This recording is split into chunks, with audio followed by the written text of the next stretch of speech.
Capítulo 5. Qual é o verdadeiro caminho para Deus? É através da renúncia, como acreditam alguns iogues? E quanto ao que chamam de sofrimento? O sofrimento e o ato de servir são o caminho para Deus? Como afirmam muitos filósofos, conquistamos o direito de ir para o céu sendo bons como pregam tantas religiões, ou somos livres para fazer o que quisermos, violar ou ignorar qualquer regra, rejeitar as doutrinas tradicionais, satisfazer os próprios desejos e, dessa forma, atingir o nirvana, como dizem tantos místicos da nova era? Qual é o caminho? Padrões morais rígidos ou liberdade total? Valores tradicionais ou agir de acordo com as circunstâncias que se apresentam? Os 10 mandamentos ou os 7 passos para a iluminação? Você tem uma grande necessidade de que seja um caminho ou outro. Não poderiam ser todos eles? Não sei, estou perguntando ao senhor. Então eu vou lhe responder do modo que poderá compreender melhor. Embora eu lhe diga agora que a resposta está em seu íntimo, digo isso para todas as pessoas que ouvem as minhas palavras e buscam a minha verdade. Para todos os corações que perguntam de boa fé, é o caminho, este é mostrado. Venha a mim pelo caminho de seu coração, não pelo de sua mente. Você nunca me encontrará em sua mente. Para conhecer Deus verdadeiramente, você tem de sair de sua mente. Mas sua pergunta pede uma resposta e eu não vou decepcioná-lo. Começarei com uma afirmação que irá surpreendê-lo e talvez ofenda muitas pessoas. Não existe o que é conhecido como os 10 mandamentos. Ah, meu Deus, não. Não. Em quem eu iria mandar? Em mim mesmo? E por que esses mandamentos seriam necessários? Tudo o que eu quero é nepá. Então, por que seria preciso dar ordens a alguém? E se eu tivesse dado ordens, elas não seriam automaticamente cumpridas? Como eu poderia desejar tanto alguma coisa para ordená-la e depois vê-la não ser realizada? Que tipo de rei faria isso? Que tipo de governante? E, no entanto, eu lhe digo que não sou um rei ou um governante, sou simplesmente e respeitosamente o Criador. Mas o Criador não governa, apenas continua a criar. Eu o criei, bendito seja a minha imagem e semelhança. Fiz-lhe certas promessas e assumi compromissos com você. Eu lhe disse em uma linguagem simples como será quando se tornar um só comigo. Você é, como Moisés foi, alguém que busca a verdade. Como você faz agora, ele também ficou diante de mim implorando por respostas. Ó Deus dos meus pais, clamou, dignai-vos a mostrar-me, dai-me um sinal para que eu possa dizer ao meu povo como podemos saber que somos os escolhidos. E eu fui a Moisés, como fui a você agora, propondo um pacto divino, uma promessa eterna, um compromisso certo. Como posso ter certeza? Perguntou Moisés tristemente. Porque eu lhe dei isso, respondi. Você tem a palavra de Deus. E a palavra de Deus não foi um mandamento, mas sim um pacto. Portanto, esses são os 10 compromissos. Você saberá que seguiu o caminho para Deus e que o encontrou através destes sinais, destas indicações, destas mudanças em sua vida. Primeiro, amará a Deus com todo o seu coração, toda a sua mente e toda a sua alma, e não haverá outro Deus além de mim. Não cultuará mais o amor humano, o sucesso, o dinheiro, o poder ou qualquer um de seus símbolos. Porá essas coisas de lado, como uma criança põe de lado brinquedos, não porque elas não têm valor, mas porque as superou. E você saberá que seguiu o caminho para Deus, por quê? 2. Não usará o meu nome em vão, e não me pedirá desejos inúteis, compreenderá o poder das palavras e dos pensamentos, e não pensará em invocar o nome de Deus como um herege. Não usará o meu nome em vão, porque não poderá fazer isso, porque o meu nome, o poderoso Eu Sou, nunca é usado em vão, isto é, sem resultado, e jamais poderá ser. E quando você tiver encontrado Deus, saberá. Eu também lhe darei estes outros sinais. 3. Você se lembrará de guardar um dia para mim, o sábado, e o considerará santificado. Isso para que não continue com a sua ilusão, mas se lembre de quem e do que você é, e então logo considerará todos os dias e todos os momentos santificados. 4. Honrará sua mãe e seu pai, e saberá que é filho de Deus quando honrar seu pai e sua mãe. Deus, em tudo que disser, fizer ou pensar. E ao honrar a mãe e o pai Deus, e seu pai e sua mãe na terra, porque eles lhe deram a vida, honrará todas as pessoas.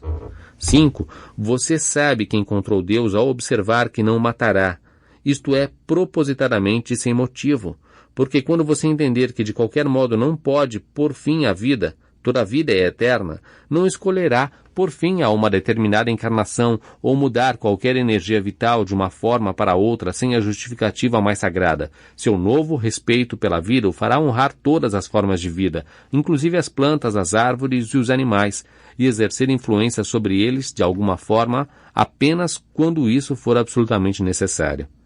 E eu também lhe enviarei estes outros sinais para que saiba que está no caminho. 6. Você não maculará a pureza do amor com desonestidade ou traição, porque isso é adultério. Eu lhe prometo que quando encontrar Deus, não o cometerá. 7. Não tomará para si um objeto que não lhe pertence, nem trapaceará ou prejudicará outra pessoa para obtê-lo, porque isso seria furtar. Eu lhe prometo que quando encontrar Deus, não furtará. E não, 8. Mentirá. E, portanto, não dará falso testemunho contra seu próximo. Também não, 9, cobiçará a mulher de seu próximo. Por que iria querer a mulher de seu próximo quando sabe que todas as outras podem ser suas? 10. Não cobiçará os bens de seu próximo. Por que iria cobiçá-los quando sabe que todos os seus bens podem ser seus e todos os seus bens pertencem ao mundo? Você saberá que encontrou o caminho para Deus quando perceber esses sinais. Porque eu prometo que quem procurar sinceramente Deus não cometerá mais esses erros. Seria impossível continuar a ter tais comportamentos. Essas são as coisas que você tem liberdade para fazer, não as suas restrições. Esses são os meus compromissos, não os meus mandamentos, porque Deus não dá ordens ao que criou, apenas diz a seus filhos, é assim que saberão que estão vindo para o lar. Moisés perguntou seriamente, como eu posso saber? Dê-me um sinal. Ele fez a mesma pergunta que você fez agora, a mesma que todas as pessoas em todos os lugares têm feito desde o início dos tempos. Minha resposta é igualmente eterna. Mas nunca foi e nunca será um mandamento. A quem daria ordens? Quem puniria se meus mandamentos não fossem cumpridos? Só eu existo. Então eu não tenho de cumprir os 10 mandamentos para ir para o céu? Não existe isso de ir para o céu. Só existe um conhecimento de que você já está lá. Existe uma aceitação, uma compreensão, não esforço para ir para o céu. Você não pode ir para onde já está. Para fazer isso, teria de sair de onde está, o que iria contra todo o objetivo da jornada. A ironia é que a maioria das pessoas pensa que tem de sair de onde está para chegar aonde quer. E então essas pessoas saem do céu para ir para o céu e passam pelo inferno. A iluminação é saber que não há para onde ir, nada a fazer e ninguém em quem se transformar, exceto exatamente quem é neste momento.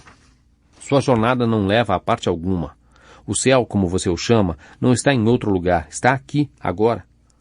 Todos dizem isso, todos dizem isso. O Senhor está me deixando maluco. Se o céu está aqui agora, por que não o vejo? Por que não o sinto? E por que o mundo está em tamanha desordem? Eu entendo a sua frustração. É quase tão frustrante tentar entender tudo isso como tentar fazer outra pessoa entender. Espera um minuto. Está tentando me dizer que Deus fica frustrado?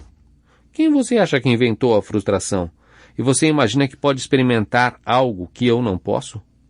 Eu lhe digo que todas as experiências que você tem, eu tenho. Não percebe que estou experimentando o meu eu através de você? Para que mais serviria tudo isso? Se não fosse por você, eu não poderia conhecer a mim mesmo. Eu o criei para poder saber quem eu sou. Não tenho a intenção de acabar com todas as suas ilusões a meu respeito em um só capítulo. Por isso, digo-lhe que em minha forma mais sublime, que você chama de Deus, não experimento frustração. Ufa, que alívio, por um minuto o senhor me assustou. Mas não porque eu não posso, simplesmente não escolho experimentar. A propósito, você pode fazer a mesma escolha.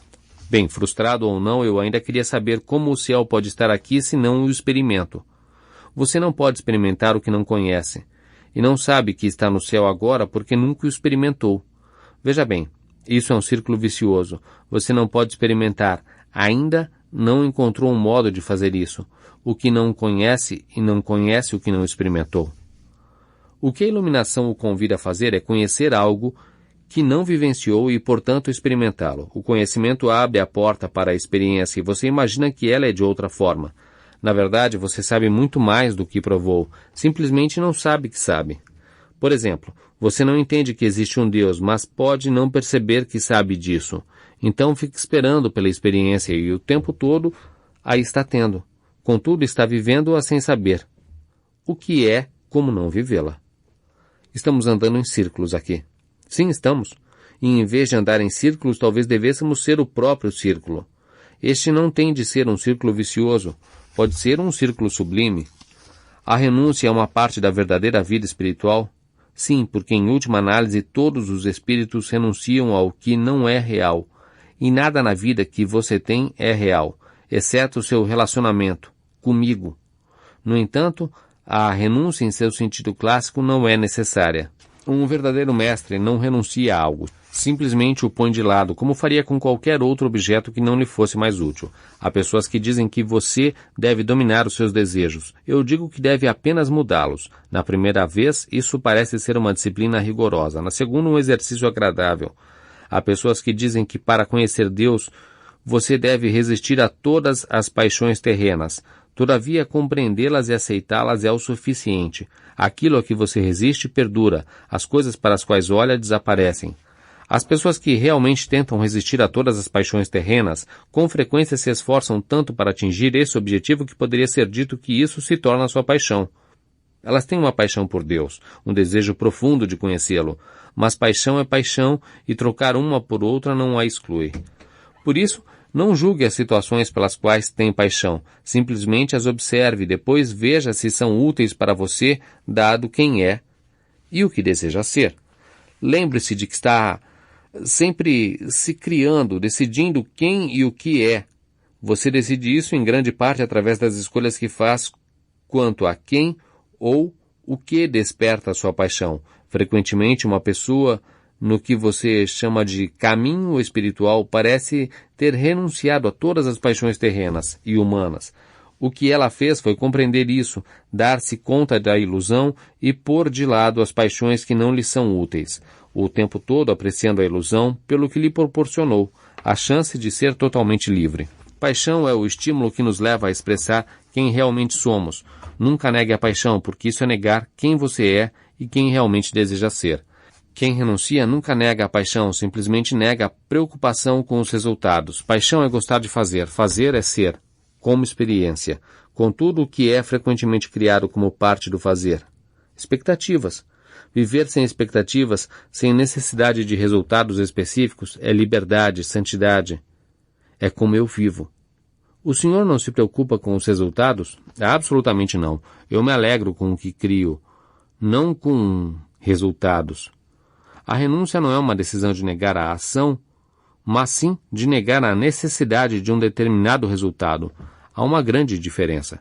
O senhor poderia explicar o que quer dizer com a frase paixão é amar, transformar em ação. O ser é estado mais elevado da existência. É a mais pura essência, o aspecto agora não agora. Tudo não tudo, sempre nunca de Deus. Puro ser é pura divindade, porém nunca foi suficiente para nós apenas sermos. Sempre ansiamos por experimentar quem somos, e isso exige todo um outro aspecto da divindade, chamado de fazer. Vamos fazer que você é, na parte central do seu maravilhoso eu, aspecto da divindade chamado de amor. A propósito, essa é a verdade em relação a você. Mas uma coisa é ser amor, e outra é fazer algo amoroso. A alma anseia por fazer algo relativo ao que é, para poder conhecer-se experimentalmente. Por isso procura realizar a sua ideia mais elevada através da ação. Essa ânsia por fazer isso é chamada de paixão. Suprima a paixão, suprimirá Deus. A paixão é Deus querendo dizer olá. Mas veja bem, quando Deus, ou Deus em você, tem uma atitude amorosa, ele se realiza e não precisa de mais nada. Por outro lado, o homem frequentemente sente que precisa de um retorno do seu investimento. Está certo, vamos amar alguém, mas seria melhor recebermos um pouco de amor em troca. Esse tipo de afirmação. Isso não é paixão, é expectativa. A expectativa é a maior fonte de infelicidade do homem. É o que o separa de Deus. Quem renuncia tenta acabar com essa separação através da experiência que alguns místicos orientais chamam de samadhi. isto é, ser um só com Deus, uma fusão com a divindade. Por conseguinte, ele renuncia aos resultados, mas nunca à paixão. De fato, o mestre sabe intuitivamente que aquela paixão é o caminho para a realização pessoal. Mesmo em termos terrenos, pode ser dito que se você não tem uma paixão por alguma coisa, não tem vida. O Senhor disse que aquilo a que você resiste perdura e as coisas para as quais olha desaparecem. Pode explicar isso? Você não pode resistir a algo que não admite que é real. O ato de resistir a alguma coisa é o ato de admitir a sua existência. Quando você resiste a ela, torna-se real. Quanto mais resiste, mais a torna real, seja qual for o objeto de sua resistência. Quando você abre os olhos e olha para ele, desaparece, isto é, perde a sua forma ilusória. Se você realmente olhar para um determinado objeto, verá através dele e de qualquer ilusão que represente para você, deixando apenas à mostra a realidade máxima. Diante da realidade máxima, sua pequena ilusão não tem poder. Não pode mais dominá-lo. Você vê a verdade em relação a ela e a verdade o liberta. Mas, e se eu não quiser que o objeto para o qual estou olhando desapareça? Você deveria sempre querer. Não há nada em sua realidade a que se agarrar. Mas se escolher a ilusão de sua vida em lugar da realidade máxima, poderá simplesmente recriá-la, da mesma forma como a criou. Desse modo, poderá ter em sua vida o que escolher, eliminando o que não deseja mais experimentar. Porém, nunca resista a coisa alguma. Se achar que através de sua resistência a eliminará, pense novamente. Você só a plantaria mais firmemente no lugar. Eu já não lhe disse que todo pensamento é criativo? Até mesmo um pensamento a respeito de que não desejo alguma coisa? Se não a deseja, por que pensar nela? Não lhe dedique um segundo pensamento. Porém, se tiver de pensar nela, isto é, se não conseguir não pensar, não resista a esse pensamento. Em vez disso, olhe diretamente para o que quer que seja. Aceite a realidade como sua criação. Então, escolha mantê-la ou não como desejar. O que determinaria essa escolha? Quem e o que você acha que é? E quem e o que escolhe ser. Isso determina todas as escolhas que você já fez e fará em sua vida. E então a vida de quem renuncia é um caminho errado? Isso não é uma verdade. A palavra renunciar tem um significado que não é correto. Na verdade, você não pode renunciar a coisa alguma, porque aquilo a que resiste perdura. O verdadeiro renunciante não renuncia, apenas faz outra escolha. Isso é um ato de ir em direção a algo, não de afastar-se de algo. Você não pode afastar-se de um objeto ou de um objetivo, porque ele o perseguirá. Por isso, não resista à tentação. Apenas volte-se para mim, não para algo que é diferente de mim. Mas saiba que não há um caminho errado, porque nessa jornada é impossível você não chegar em seu destino. É apenas uma questão de rapidez, de quando chegar lá. Mas até isso é uma ilusão, porque não existe o quando, antes ou depois. Só existe o agora, um momento eterno em que você se experimenta. Então, qual é o objetivo da vida, se é impossível não chegar lá? Por que deveríamos nos preocupar com o que fazemos? Bem, é claro que não deveriam. Mas seria bom ficarem atentos, apenas observarem quem são e o que estão fazendo e tendo, para ver se isso lhes serve. O objetivo da vida não é chegar em algum lugar, é observar que você está e sempre esteve lá, está e sempre estará no momento de pura criação. Portanto, o objetivo da vida é criar quem e o que você é, e depois experimentar isso.